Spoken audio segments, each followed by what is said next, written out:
অবশেষে ইরানের আকাশসীমায় নিজেদের একটি যুদ্ধ বিমান ভূপাতিত হওয়ার খবর নিশ্চিত করেছে যুক্তরাষ্ট্র।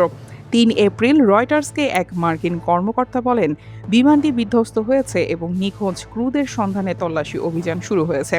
তবে ভূপাতিত বিমানটি অত্যাধুনিক F-35 নাকি F-15 মডেলের সে সম্পর্কে বিস্তারিত কোনো তথ্য দেননি তিনি। পেন্টাগন জানিয়েছে, এরই মাঝে নিখোঁজ পাইলট ও ক্রুদের উদ্ধারে বড় ধরনের সামরিক অভিযান শুরু হয়েছে। অত্যাধুনিক ব্ল্যাক হক হেলিকপ্টার ও হারকিউলিস 130 উড়োজাহাজ ব্যবহার করে ইরানের সংশ্লিষ্ট এলাকায় তল্লাশি চালানো হচ্ছে। কিছু সূত্র দাবি করেছে, 2 ক্রুর মধ্যে একজনকে জীবিত উদ্ধার করা হয়েছে এবং বর্তমানে তিনি মার্কিন হেফাজতে চিকিৎসা নিচ্ছেন। তবে দ্বিতীয় সদস্যের অবস্থান এখনও স্পষ্ট নয়। তাকে উদ্ধারে অভিযান অব্যাহত রয়েছে। এদিকে এরই মাঝে ভূপাতিত যুদ্ধবিমানের পাইলটদের খুঁজতে যাওয়া একটি মার্কিন হেলিকপ্টার ভূপাতিত করা হয়েছে বলে জানিয়েছে ইরান। এটিকে মার্কিন বাহিনীর জন্য রীতিমতো বিপর্যয় হিসেবে দেখা হচ্ছে।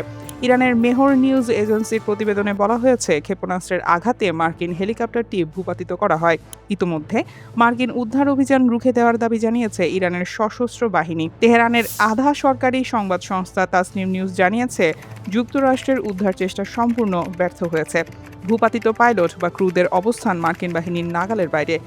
ভূপাতিত যুদ্ধবিমানের 2 পাইলটকে কোন পক্ষ আগে হস্তগত করবে এই নিয়ে প্রতিদ্বন্দ্বিতা তুঙ্গে। মার্কিন বাহিনী যখন নিখোঁজ 2 সদস্যকে খুঁজে বের করতে তল্লাশি অভিযান চালাচ্ছে, তখন ইরানের রাষ্ট্রীয় গণমাধ্যম নাগরিকদের প্রতি আহ্বান জানিয়েছে, যদি কেউ জীবিত মার্কিন পাইলটদের আটক করে আইন শৃঙ্খলা রক্ষাকারী বাহিনীর হাতে তুলে দেন, তবে তাকে বিশাল অঙ্কের আর্থিক পুরস্কার দেওয়া হবে।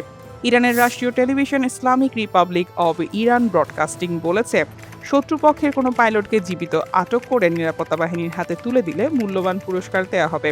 একই সঙ্গে দেশটির সংবাদ সংস্থা ইরানিয়ান স্টুডেন্টস নিউজ এজেন্সিতে প্রকাশিত এক বিবৃতিতে কোহগিলুয়ে ও বয়ার আহমদ প্রদেশের গভর্নর ঘোষণা দিয়েছেন, অপরাধী মার্কিন পাইলটকে হস্তান্তর করলে 10 বিলিয়ন তুমান অর্থাৎ প্রায় $৭৬,০০০ পুরস্কার দেওয়া হবে।